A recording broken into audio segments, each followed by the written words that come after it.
నమస్కారం ఆంధ్ర టైమ్స్ కి స్వాగతం. హెడ్లైన్ చూద్దాం.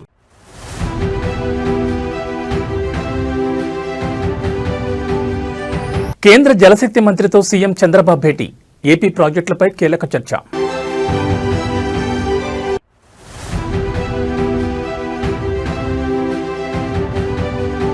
గోదావరి జిల్లాల చిరకాల వాంఛన నెరవేర్చే దిశగా కీలక అడుగు. రేపు పవన్ కళ్యాణ్ చేతుల మీదుగా శంకుస్థాపన.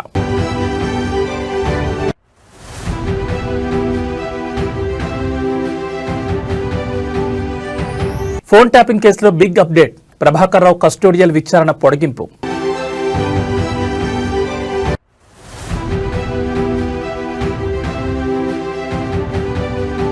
ఢిల్లీని ఉక్కిరిబిక్కిరి చేస్తున్న వాయు కాలుష్యం. ప్రయాణికులకు హెచ్చరికలు జారీ చేసిన ఎయిర్లైన్స్.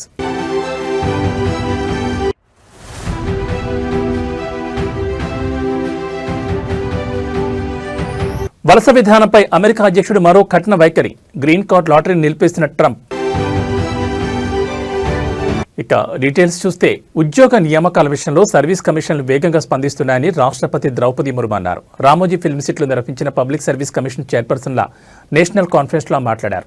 1950 తర్వాత యూపీఎస్సీ పబ్లిక్ సర్వీస్ కమిషన్ల ఏర్పాటు మొదలైందని తెలిపారు. ఈ కమిషన్ల విషయంలో రాజ్యాంగ నిర్మాత డాక్టర్ బిఆర్ అంబేద్కర్ కీలక పాత్ర పోషించారని పేర్కొన్నారు. ఉద్యోగాల భర్తీలో ఎదురవుతున్న సవాళ్లకు త్వరితగతిన పరిష్కారం అవసరమని చెప్పారు. నియామకాల్లో అత్యంత పారదర్శకతకు ప్రాధాన్యం ఇవ్వాలని రాష్ట్రపతి తెలిపారు. The makers of our constitution and nation builders like Sardar Patel changed the expectations from the public and civil services. In the discussions about the provisions concerning the Public Service Commissions, Baba Sahib Dr. Bhimrao Ambedkar made foundational contribution. Our constitution makers dedicated on an entire part of the constitution to service the Public Service Commissions. This highlights the significance they attach to the roles and functions of the Public Service Commissions for the Union and for the states.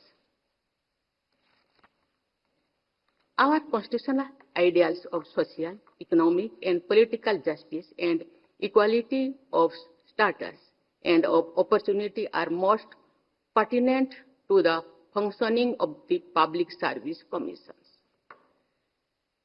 The preamble of Constitution, the fundamental right of equality of opportunity in matters of public employment of the directive principles guiding the state to secure a social order for the promotion of welfare of the people indicate the pathway for the Public Service Commissions. The Public Service Commissions should not only be guided by the ideals of equality of opportunity, but should also try to achieve the goal of equality of outcomes. In other words, the commissions are change agents who promote equality and equity. I acknowledge their contribution in guiding this change. Andhra Pradesh సాగునీటి ప్రాజెక్టులకు సంబంధించిన pending అంశాలపై CM Chandrababu Naidu దృష్టి సారించారు. రాష్ట్రానికి రావాల్సిన నిధులు, అనుమతుల సాధన లక్ష్యంగా ఈరోజు ఢిల్లీలో కేంద్ర జలశక్తి శాఖ మంత్రి సిఆర్ పాటిల్తో సమావేశమయ్యారు. రాష్ట్రానికి జీవనాధారమైన పోలవరం ప్రాజెక్టుతో పాటు జల్ జీవన్ మిషన్, ఇతర పథకాలకు నిధుల విడుదల, అంతర్రాష్ట్ర నదీ జలాల వివాదాలపై ఈ భేటీలో ప్రధానంగా చర్చించారు. రాష్ట్ర విభజన హామీల్లో భాగంగా ఆమోదం పొందిన ప్రాజెక్టులకు తక్షణమే ఆర్థిక సహాయం అందించాలని చంద్రబాబు కోరారు. ఏపీకి నీటి భద్రత చాలా కీలకమని, ఈ దిశగా కేంద్రం సానుకూల నిర్ణయాలు తీసుకోవాలని విజ్ఞప్తి చేశారు. జల్ జీవన్ మిషన్ అమలు కోసం 2025-26 ఆర్థిక సంవత్సరానికి అదనంగా 1000 కోట్లు కేటాయించాలని, రాష్ట్ర వాటాగా ఇప్పటికే ఖర్చు చేసిన 524.41 కోట్లకు సంబంధించిన కేంద్ర వాటాను విడుదల చేయాలని కోరారు.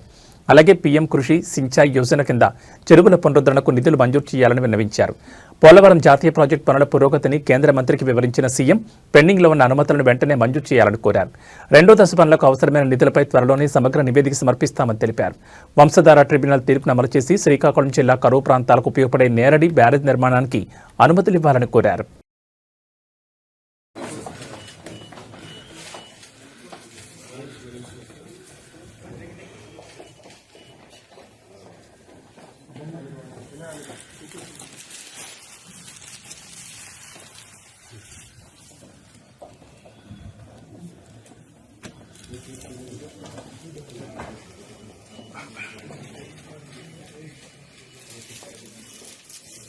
Thank you.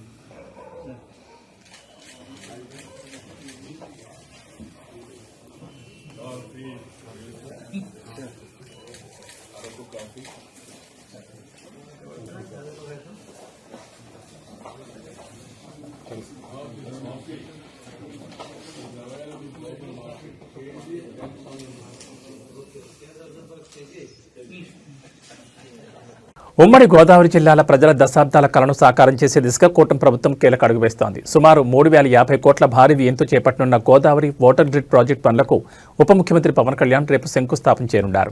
పెరవలి వద్ద జాతీయ రహదారి 216 సమీపంలో ఈ కార్యక్రమానికి ఏర్పాట్లు చేస్తున్నారు.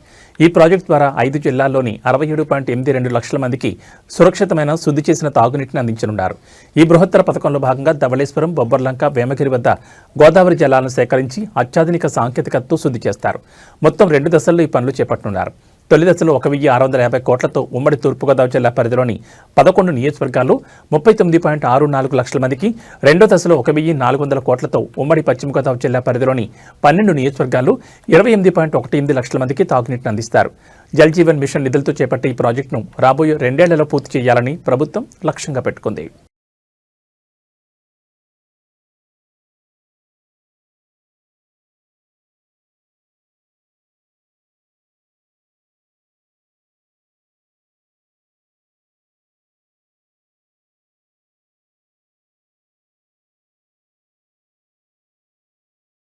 కష్టకాలంలో ఉన్నప్పుడు రాజమహేంద్రవరం ప్రజలు తమకిచ్చిన మద్దతు జీవితాంతం గుర్తుంటుందని రాష్ట్ర ఐటీ విద్యాశాఖల మంత్రి నారా లోకేష్ అన్నారు. తూర్పుగోదావరి జిల్లాలో ఆయన పర్యటించారు. రాజమండ్రి విమానాశ్రయానికి చేరుకున్న ఆయనకు అడుగడుగున ఆత్మీయ స్వాగతం లభించింది. బోరుగుపూడి జంక్షన్ వద్ద రోడా చైర్మన్ బోర్డు వెంకటరమణ చౌదరి ఆధ్వర్యంలో, గాడాల గ్రామంలో లాలాచెరువు జంక్షన్ వద్ద రాజమహేంద్రవరం సిటీ ఎమ్మెల్యే ఆదిరెడ్డి శ్రీనివాస్ ఆధ్వర్యంలో, క్వారీ మార్కెట్ జంక్షన్ వద్ద టీడీపీ నాయకులు, కార్యకర్తలు, ప్రజలు పెద్ద ఎత్తున తరలివచ్చి మంత్రి లోకేష్కు గోదావరి జిల్లాల శైలి ఆత్మీయ స్వాగతం పలికారు. ఈ సందర్భంగా ప్రతిభా కళాశాల వద్ద మంత్రి లోకేష్ విద్యార్థులతో సెల్ఫీలు దిగారు. తద్వారా తాను వారిలో ఒకరినే అనే భావనను విద్యార్థులకు కల్పించారు. ఈ సందర్భాన్ని పురస్కరించుకుని ఎక్స్ వేదికగా భావోద్వేగమైన పోస్ట్ చేశారు మంత్రి లోకేష్. గోదావరి ప్రజలతో తనకున్న అనుబంధాన్ని, వారి పట్ల తనకున్న అభిమానాన్ని పంచుకున్నారు. గోదావరి ఎంత స్వచ్ఛంగా ఉంటుందో తూర్పుగోదావరి జిల్లా ప్రజలు కూడా అంతే స్వచ్ఛంగా ఉంటారన్నారు. వారు చూపించే మమకారం, వెటకారం ఎప్పటికీ మర్చిపోలేదని పేర్కొన్నారు.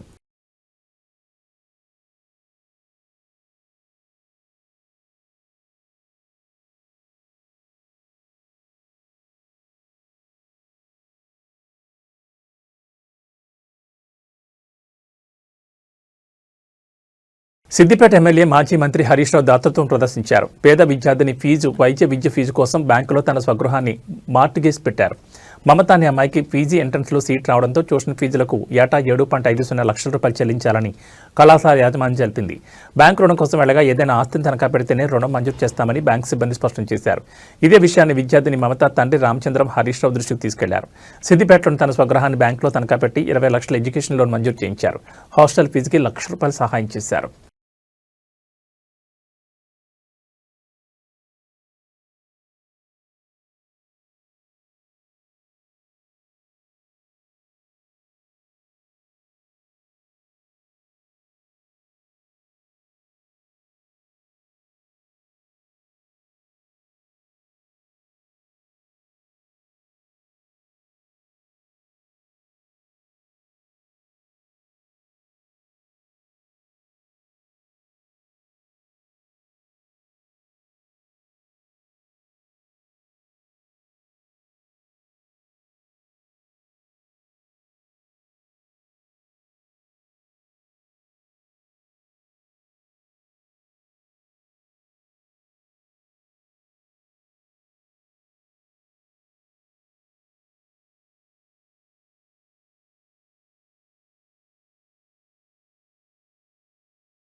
రెండు తెలుగు రాష్ట్రాల్లో సంచలనం సృష్టించిన ఫోన్ ట్యాపింగ్ కేసుపై ఇవాళ సుప్రీంకోర్టులో విచారణ కొనసాగుతోంది. ధర్మాసనం ఆదేశాల మేరకు డిసెంబర్ 12న కేసులో ప్రధాన నిందితుడు మాజీ ఎస్ఐబీ చీఫ్ ప్రభాకర్ రావు లొంగిపోయిన విషయం తెలిసిందే.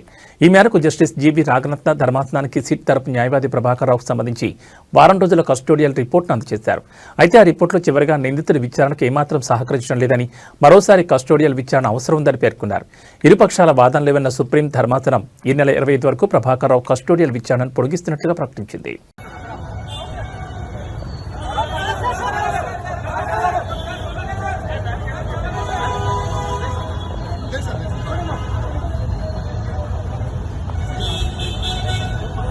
వరంగల్ కార్పొరేషన్ పరిధిలోని 14వ డివిజన్లో పర్యటించిన వర్ధన్నపేట ఎమ్మెల్యే కేఆర్ నాగరాజుకు చేదు అనుభవం ఎదురైంది. ఎన్నికల సమయంలో ఇచ్చిన హామీలు, డివిజన్ అభివృద్ధిపై స్థానిక ప్రజలు ఎమ్మెల్యేను నిలదీయడంతో ఉద్రిక్తత నెలకొంది.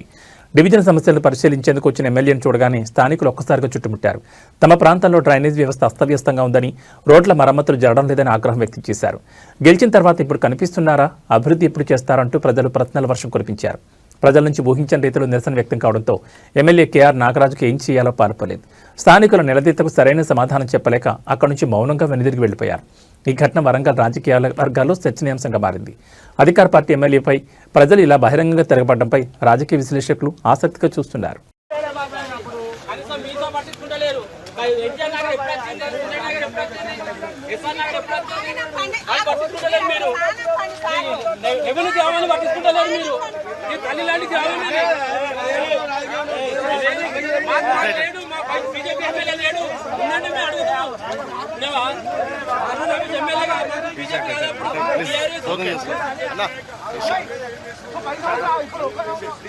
మాకు అధికారం లేదు సార్.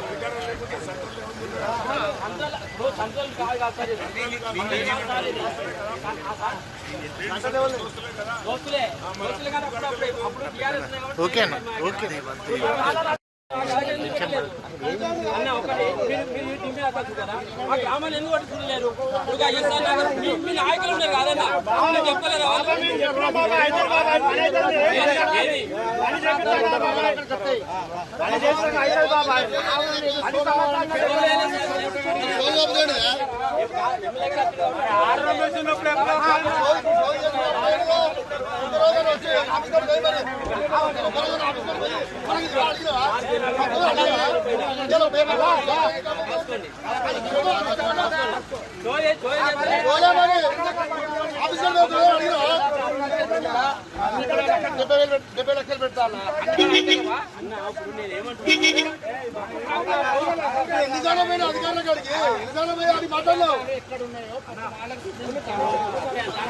నేడు రెండో రోజు ఐబొమ్మ రవి కస్టడీ విచారణ సాగుతోంది. మొత్తం 12 రోజుల పాటు ఐబొమ్మ రవిని విచారణకు నాంపల్లి న్యాయస్థానం అనుమతించింది. నిన్నటి నుంచి ఐబొమ్మ రవిని కస్టడీలోకి తీసుకుని విచారించిన పోలీసులు నేడు రెండో రోజు కూడా విచారించనున్నారు.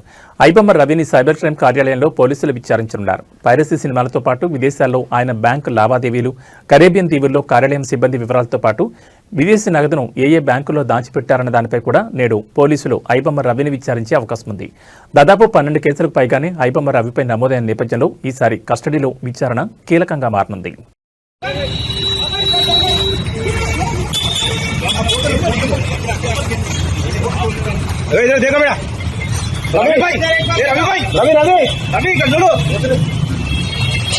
వైసీపీ నేత హిందూపురం మాజీ ఎంపీ గోరంట్ల మాధవ్ తాడేపల్లి పోలీస్ స్టేషన్కి వెళ్లారు. అక్కడ పోలీసుల ముందు విచారణకు హాజరయ్యారు.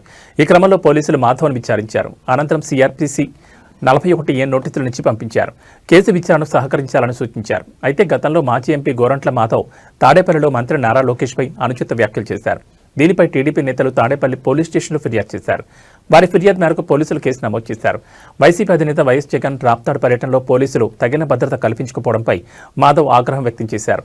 అదే క్రమంలో మంత్రి లోకేష్పై అనుచిత వ్యాఖ్యలు చేయడంతో అతనిపై కేసు నమోదైంది. కృష్ణా జిల్లాకు చెందిన వైసీపీ నేతను గుడివాడ పోలీసులు బెట్టింగ్కు పాల్పడుతున్నారన్న ఆరోపణలపై అరెస్ట్ చేశారు. పోలీసులు తెలిపిన వివరాల ప్రకారం కోనసాని వినోద్ గత కొంతకాలం నుంచి గుడివాడలో బెట్టింగ్ పాల్పడుతున్నట్లు ఆరోపణలున్నాయి. ఈ క్రమంలో గుడివాడ 1 టౌన్ సీఐ కొండపల్లి శ్రీనివాస్ వినోద్ను అదుపులోకి తీసుకున్నారు. అతని వద్ద నుంచి 50,000 నగదుతో పాటు సెల్ ఫోన్స్ స్వాధీనం చేసుకున్నట్లు పోలీసులు తెలిపారు. కోనసాని వినోద్ మాజీ మంత్రి కొడాలి నానికి అనుచరుడని తెలుస్తోంది. ఈ కోటి సంతకాలు అనేటివి ఇవి సంతకాలు కాదు, నీ ప్రభుత్వ పతనానికి పునాది రాళ్ళనేది నువ్వు గుర్తుపెట్టుకోవాలి. ఈ పునాది రాళ్లపైన నీ కూటమి పార్టీలను సమాధి చేయడానికి ఆంధ్రప్రదేశ్ ప్రజలు కంకణం కట్టుకున్నారు. యావత్ భారతదేశ చరిత్రలోనే ఎన్నడూ లేని విధంగా పేద విద్యార్థులకు వైద్య విద్యను దగ్గర చేయాలి అన్న దృఢ సంకల్పంతో మా అధినేత వైఎస్ జగన్మోహన్ రెడ్డి గారు 17 మెడికల్ కళాశాలలను తెచ్చి అందులో 5 కళాశాలలను నిర్విఘ్నంగా కంప్లీట్ చేసి ఇంకొక 2 కళాశాలలను కంప్లీట్ అయ్యే క్రమంలోనే మీకు అప్పచెప్తే ఇంకొక 10 కళాశాలలు అవి కాక ఇంకో 10 కళాశాలలు దాదాపు సగం నిర్మాణం కూడా అయిపోయింది. ఇలాంటి దశలో అత్త మీది కోపం దుత్త మీద చూపించినట్లు ఒక కోడలు నీవు జగన్మోహన్ రెడ్డి గారి పైన ఉన్న ఈర్ష్య, ద్వేషము, పగ, ప్రతీకారంతో ఈ రోజు ఆ మెడికల్ కళాశాలలను ప్రైవేట్ పరం చేయాలి అన్న ఒపీనియన్ కు నువ్వు రావటం జరిగింది. విశాఖ హక్కు ఆంధ్రుల హక్కు అన్నట్లు ప్రైవేటు ప్రజల సొమ్మును ప్రైవేట్ పరం చేయడం అనేది నీ జన్మ హక్కుగా నువ్వు భావిస్తున్నావు. ఇది చాలా తప్పు అనేది యావత్ ఆంధ్రప్రదేశ్ ప్రజలంతా కూడా ముక్త కంఠంతో దీన్ని ఎదిరిస్తున్నారు. దీన్ని మీరు గుర్తు చేసుకోవాలి. అయ్యా, మీరు ఒక మెడికల్ కళాశాలకు భూమిని ప్రభుత్వం ఇచ్చింది, బిల్డింగ్లను ప్రభుత్వం కట్టింది, అందులో స్టాఫ్ ప్రభుత్వం నియమించింది, వారికి జీతాలను కూడా ప్రభుత్వమే ఇస్తే దాన్ని తీసుకుని పోయి అత్త సొమ్మును అల్లుడు దానం చేసినట్లు ఆ మెడికల్ కళాశాలలను నీ బినామీలకు దాన్ని నన్ను తెగ నమ్ముకుంటున్నావు. ఇది ప్రజలందరూ కూడా గమనిస్తున్నారు. నువ్వు ఇది జాగ్రత్తగా నువ్వు మైండ్లో పెట్టుకోవాలనేది కూడా నేను తెలియజేస్తున్నాను. అదే కాకుండా ఆ మెడికల్ కళాశాల టీటీడీ పరకామణి చోరీ కేసుపై దాఖలైన పిటిషన్ను ఆంధ్రప్రదేశ్ హైకోర్టు విచారించింది. ఈ సందర్భంగా స్వామివారి కానుకల లెక్కింపులో పారదర్శకత తప్పనిసరని న్యాయస్థానం స్పష్టం చేసింది. భక్తులు సమర్పించే ప్రతి పైసా లెక్క సరిగా ఉండాలని, దొంగతనాలు, మోసాలు జరగకుండా చూసే పూర్తి బాధ్యత టీటీడీ బోర్డుపై ఉందని హైకోర్టు వ్యాఖ్యానించింది. ఈ వ్యవహారంలో గత విచారణలో పరకామణి లెక్కింపు వ్యవహారంపై సలహాలు ఇవ్వమన్న విషయాన్ని గుర్తు చేస్తూ ఈసారి టీటీడీ స్టాండింగ్ కౌన్సిల్ను కోర్టు ప్రశ్నించింది. పరకామణి లెక్కింపులు ఇప్పటికీ సంప్రదాయ పద్ధతిలో కొనసాగుతున్నాయా? ఆధునిక సాంకేతికత వినియోగంపై ఎందుకు దృష్టి పెట్టడం లేదని న్యాయస్థానం నిలదీసింది. భక్తుల మనోభావాలకు సంబంధించిన అంశాల్లో ఏ చిన్న లోపం జరిగినా తీవ్ర ప్రభావం ఉంటుందని హైకోర్టు పేర్కొంది. అందుకే టీటీడీలో స్వామివారి కానుకల లెక్కింపులో ఏఐ టెక్నాలజీ, కంప్యూటర్లు, డిజిటల్ రికార్డింగ్ వ్యవస్థలు వినియోగించాలని ఆదేశించింది. లెక్కింపు, పర్యవేక్షణ, రికార్డుల భద్రత అన్ని ఆధునిక సాంకేతికతను జరగాలని స్పష్టం చేసింది. ఈ కేసుకు సంబంధించి ఇప్పటికే 2025 అక్టోబర్ 27న జరిగిన ఘటనపై విచారణకు ఆదేశాలు జారీ చేసినట్లు కోర్టు గుర్తు చేసింది. ఈ నేపథ్యంలో వెంటనే ఒక సమగ్ర ముసాయిదా రూపొందించి 2 వారాల్లోగా నివేదిక సమర్పించాలని టీటీడీ బోర్డును ఆదేశించింది. అలాగే ప్లాన్ బిపై కూడా 8 వారాల్లోగా ప్రత్యేక నివేదిక ఇవ్వాలని స్పష్టం చేసింది.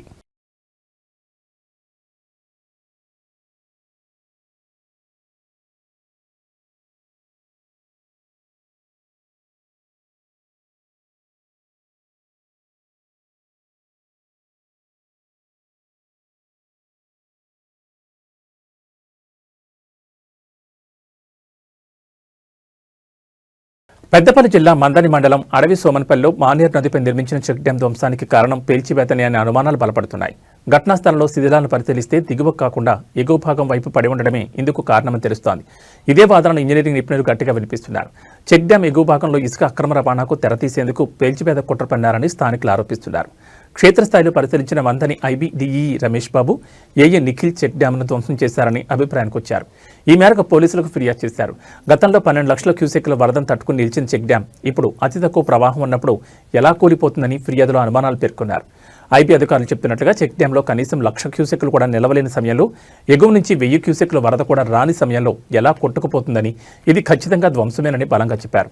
చెక్ డ్యాం ఘటనపై ఇరిగేషన్ అధికారులు ఫిర్యాదిస్తే ఎఫ్ఐఆర్ నమోదు చేయడానికి పోలీసులు ముందుగా నిరాకరించినట్లు సమాచారం. ధ్వంసం అనే పదాన్ని తొలగించి నాణ్యతా లోపంతో కూలినట్లుగా ఫిర్యాదు చేస్తే తీసుకుంటామని పోలీసులు మాట్లాడినట్టు తెలిసింది. చెక్ డ్యాంను ధ్వంసం చేశారనడానికి ఉన్న ఆధారాలను ఇరిగేషన్ ఇంజనీరింగ్ అధికారులు పోలీసులకు చూపించి గట్టిగా వాదించడంతో అప్పుడు పోలీసులు కేసు నమోదు చేశారని సమాచారం.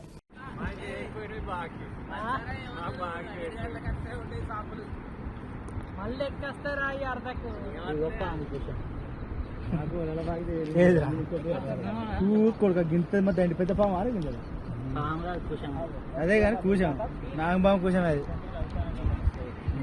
అందులో పోయినట్టు పోయిన పాము అందులోనే ఉండవచ్చు. హైదరాబాద్లో 2007 ఆగస్టు 25న లుంబిని పార్క్ గోకుల్ చాట్లో జరిగిన జంట బాంబు పేలుళ్ల కేసులో తెలంగాణ హైకోర్టులో విచారణ కొనసాగుతోంది. ఈ దాడుల్లో 48 మంది మరణించగా 50కి పైగా గాయపడిన విషయం తెలిసిందే. ఇండియన్ ముజాహిద్దీన్ ఉగ్రవాదులు ఈ పేలుళ్లకు పాల్పడినట్లుగా విచారణలో తేలింది. ఎన్ఐఏ స్పెషల్ కోర్టు 2018లో ఇద్దరు నిందితులకు మరణశిక్ష విధించింది. అయితే ఆ తీర్పును సవాల్ చేస్తూ నిందితులు హైకోర్టులో అప్పీల్ పిటిషన్ దాఖలు చేశారు. తమకు మరణశిక్షను రద్దు చేయాలని, లేని పక్షంలో జీవిత ఖైదుగా మార్చాలని వారు ఆ పిటిషన్లో పేర్కొన్నారు. ఇవాళ జరిగిన విచారణలో భాగంగా హైకోర్టు డివిజన్ బెంచ్ నిందితుల మానసిక ప్రవర్తన, ఆరోగ్య పరిస్థితులు, పశ్చాత్తాప ధోరణిని పరిశీలించేందుకు ఇద్దరు మిటిగేషన్ ఇన్వెస్టిగేటర్లను నియమించింది. ఈ మిటిగేటర్లు జైల్లో ఉన్న నిందితులతో మాట్లాడి వారి మనస్తత్వ పరిస్థితి, ఆరోగ్యం మరియు సంస్కరణ అవకాశాలపై నివేదిక సమర్పించనున్నారు. అదేవిధంగా కేసును మరో బెంచ్కు బదిలీ చేయాలని నిందితులు చేసిన అభ్యర్థనను హైకోర్టు తోసిపుచ్చింది. విచారణ ఇదే బెంచ్లో కొనసాగుతుందని స్పష్టం చేసింది. కాగా కేసులో ప్రధాన నిందితులు రియాజ్ భట్కల్ వంటి వారు ఇంకా పరారీలో ఉన్న విషయం తెలిసిందే.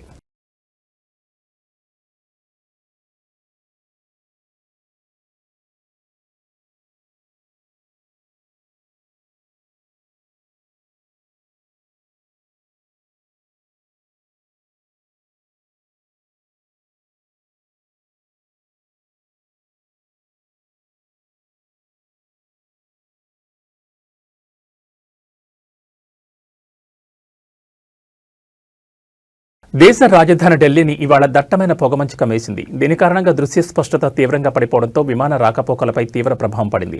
ఢిల్లీ విమానాశ్రయంలో ఒకే రోజు 152 విమానాలు రద్దు చేసినట్లు అధికారులు ప్రకటించారు. రద్దయిన వాటిలో 79 ఇతర గమ్యస్థానాలకు వెళ్లి ఉంటే 73 నగరానికి వచ్చే ఉన్నాయి. ప్రస్తుతం ఢిల్లీ ఎయిర్పోర్ట్ క్యాట్ నిబంధనల కింద పనిచేస్తోంది. దీంతో అనేక విమానాలు ఆలస్యంగా నడుస్తున్నాయి. ప్రయాణికులు తమ విమాన సర్వీసుల సమాచారం కోసం సంబంధిత ఎయిర్లైన్స్ను సంప్రదించాలని ఎయిర్పోర్ట్ అధికారులు ఎక్స్ ద్వారా సూచించారు. ఇండిగో, ఎయిర్ ఇండియా వంటి పలు విమానయాన సంస్థలు కూడా వాతావరణం కారణంగా సర్వీసులకు అంతరాయం కలగొచ్చని ప్రయాణికులకు హెచ్చరికలు జారీ చేశాయి. పొగమంచుతో పాటు వాయు కాలుష్యం కూడా ఢిల్లీని ఉక్కిరిబిక్కిరి చేస్తోంది. గాలి నాణ్యత సూచి 380కి పడిపోయింది. ఢిల్లీ ఎన్సీఆర్ పరిధిలోని నోయిడా, గజియాబాద్లలో దృశ్య స్పష్టత 100 మీటర్ల కంటే తక్కువగా నమోదైంది.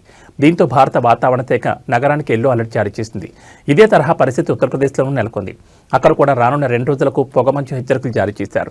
రోడ్డు ప్రమాదాలు నివారించేందుకు వాహనాల వేగాన్ని నియంత్రించాలని సీఎం యోగి ఆదిత్యనాథ్ అధికారులను ఆదేశించారు. రేపు కాస్త ఉపశమనం లభించినా అది సోమవారాల్లో మళ్లీ దట్టమైన పొగమంచు ఏర్పడుతుందని ఐఎండీ అంచనా వేస్తోంది.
వలస విధానంపై అమెరికా అధ్యక్షుడు డొనాల్డ్ ట్రంప్ మరో సంచలన నిర్ణయం తీసుకున్నారు. బ్రౌన్ MIT యూనివర్సిటీలో కాల్పులకు పాల్పడిన నిందితుడు లాటరీ వీసా ద్వారానే దేశంలోకి ప్రవేశించాడని తేలడంతో గ్రీన్ కార్డ్ లాటరీ కార్యక్రమం తక్షణమే నిలిపివేస్తున్నట్లు ప్రకటించారు.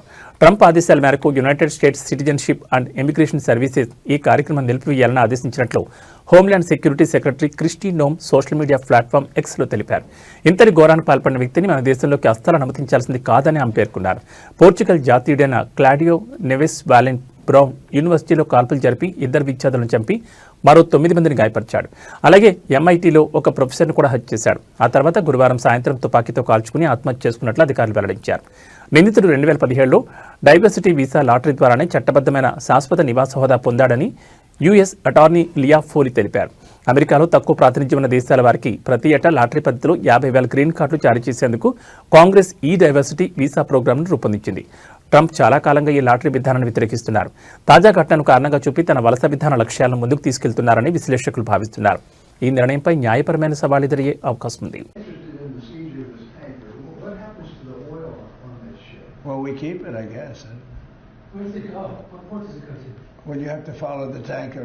You know, you're a good newsman. Just follow the tanker. Do you know where it's going? Was it Follow going it. to Get a helicopter and follow the tanker. Is it true it's going to But we're gonna. I assume we're gonna keep the. ఇవి ఈ bulletin విశేషాలు. మరో బులెటిన్లో మళ్ళీ కలుసుకుందాం. నమస్కారం.